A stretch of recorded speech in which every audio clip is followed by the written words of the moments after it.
नरकों का जैसे वर्णन किया वैसे परीक्षित जी का हृदय कांप गया और उन्होंने कहा गुरुदेव, क्या इन नरकों से बचने का कोई उपाय है?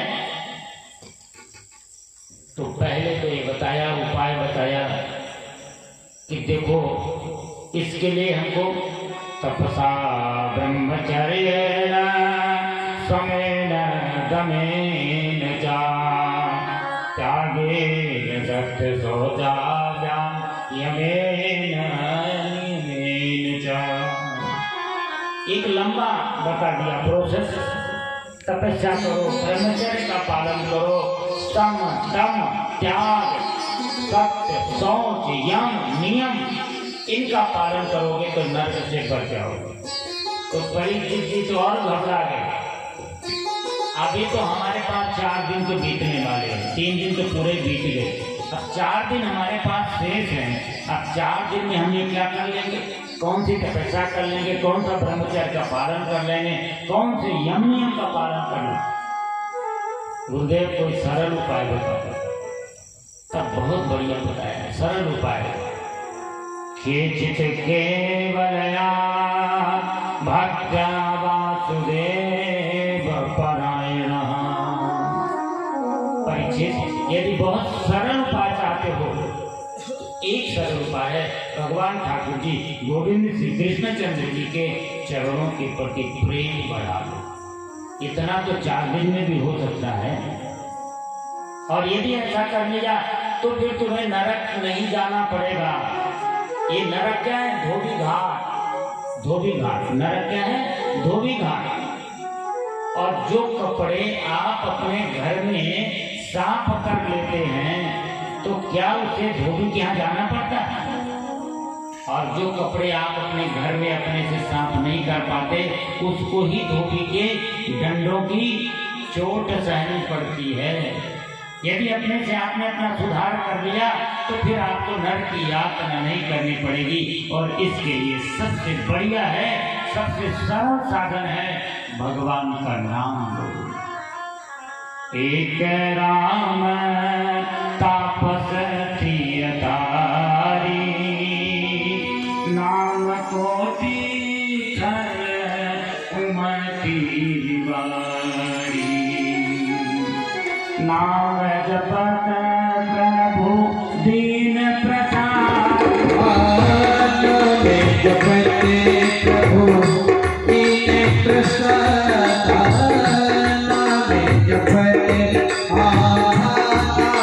जपते प्रभु दीन प्रसाद। भरत शिरोमणि भरत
तो भगवान का नाम जरूर लेना चाहिए। सबरिया हिल्या सदन कसाई मेरी अहिल्या सदन कसाई सदन कसाई नाम जपने से मुक्ति पाई नाम जपने से मुक्ति पाई नाम की महिमा है देखो ये माधव हरि हरि बोल केशव माधव हरि हरि बोल केशव माधव हरि हरि बोल कुंद माधव गोविंद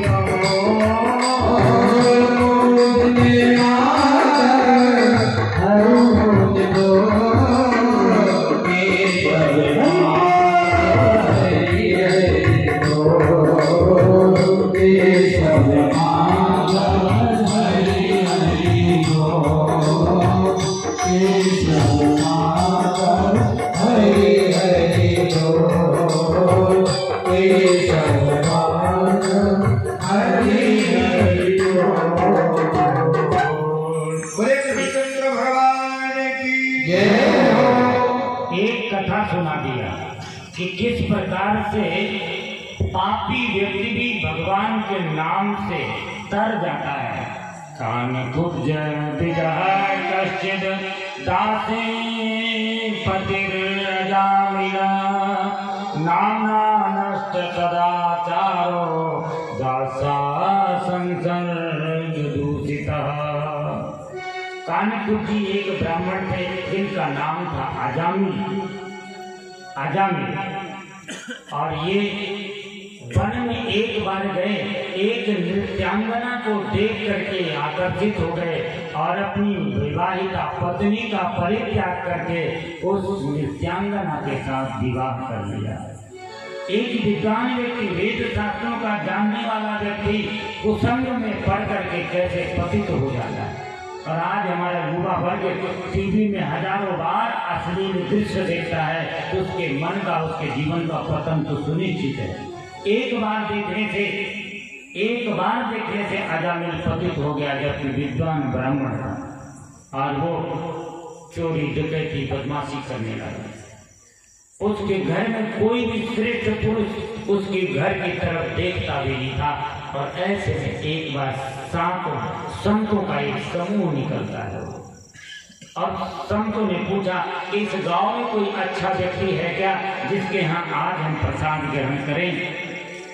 तो कुछ शरारती बच्चों ने कह दिया, हाँ महाराज, अजामिल हैं, ये बड़े धर्मात्मा है, इन्हीं के यहाँ प्रसाद ग्रहण करें। और संत तो सीधे स्वभाव के होते हैं, उन्होंने सोचा कि बच्चों ने सही कहा और अजामिल के घर में पहुंच गए। अजामिल की पत्नी थी, उसने सोचा आज मेरा कितना बड़ा सौभाग्य है कि आज हमारे घर में 7 ब्राह्मण आ गए। हमारे द्वार से कोई अच्छा आदमी निकलता तक नहीं था। और आज उन ब्राह्मणों से कहा कि हमारा ये सौभाग्य नहीं कि मैं आपको भोजन कराऊं, हम पतित जीवन जीने वाले लोग हैं, पर ये सूखा अनाज लेकर के आप सामने बना कर भोजन कर लीजिए। ये धर्म पत्नी का कर्तव्य निभाया। और जैसे संतों ने भोजन किया, जब उनको पता चला कि किसी पापी का घर है तो उनको लगा कि इसको अन्न खाया इसका, इसलिए इसका कल्याण करना हम संतों का कर्तव्य बनता है। और वो अजामिल से जाकर कहा कि अजामिल, तुम्हारे पत्नी के गर्भ में बच्चा है, ये बेटा ही होगा, लेकिन इस बेटे का नाम केवल रख देना नारायण, ये मेरी दक्षिणा है। तो अजामिल ने सोचा कोई बात नहीं, इसमें कौन सा पैसा लगना है, हम रख देंगे नाम। नारायण ने बेटे का नाम रख दिया। और संजोग से उसकी मृत्यु का समय जब आया, पापी व्यक्ति जल्दी मरने के नजदीक पहुंचता है, जो कामी होता है, लोभी होता है, ऐसे ही व्यक्ति की मृत्यु जल्दी आ जाती है। अभी 12 साल उसकी आयु के बचे थे, पर मृत्यु देवता आ गए और उनके यमदूत आ गए और यमदूतों ने उसके प्राण को खींचना शुरू कर दिया। विकर्षतो अंतर हृदया दासी पते अजामिला यम प्रेस्यान विष्णुदूता वारयामा सुरोजसा। और जब प्राण निकलने लगता है तो बड़ा दुख होता है, और बड़े बड़े यमदूतों को देखा, और पाप किया तो उसको देवदूत थोड़ी आएंगे, यमदूत तो ही आएंगे। और यमदूतों को देख करके घबरा गया, बचाओ। अब क्यों बचाए? जिसको सबसे प्यार करता है आदमी उसी का नाम लेता है। तो बेटा सबसे छोटा था ना, वो उसी को याद किया, नारायण बचाओ, नारायण बचाओ, नारायण बचाओ। तो नारायण का नाम लिया तो देव विष्णुदूत आ गए, और विष्णुदूत यमदूतों को रोक दिया, ठहरो, इसे नहीं ले जा सकते हो। यमदूतों ने कहा ये पापी है, पापी, गलत जगह आ गए तुम। विष्णुदूतों ने कहा कि ये पापी हो या पुण्यात्मा, हमें तो भगवान का आदेश है, जिसके मुंह से मरते समय नारायण भगवान का नाम निकले। तो हमारे यम देवता ने कहा, हमारे भगवान विष्णु ने कहा कि इसे हमारे पास लाओ तुम। और यम देवता ने भी कहा कि इसे वहां हमारे पास नहीं लाना जो भगवान का नाम दे। तो यमदूतों को उन्होंने दुत्कार के भगा दिया। यमदूतों ने बहुत समझाया कि ये अपने बेटे का नाम लिया है, ये आपके नारायण का नाम नहीं लिया। तो उन विष्णु दूतों ने कहा कि अच्छा ये बताओ, किसी को धोखे से यदि शराब पिला दिया जाए तो क्या उसका धर्म नष्ट नहीं होगा? और किसी को धोखे से यदि विष पिला दिया जाए तो क्या वो मरेगा नहीं?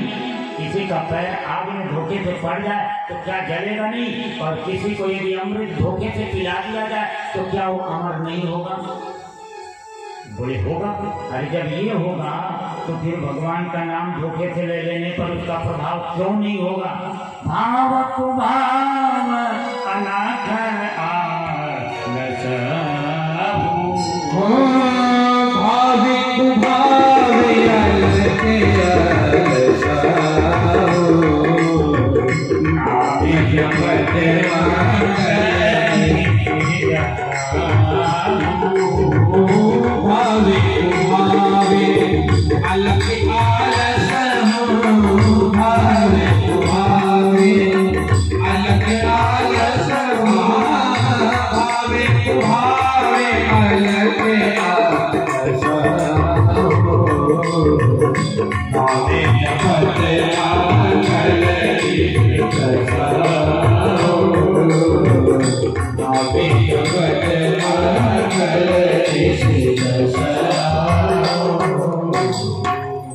एक बार देवताओं ने अपने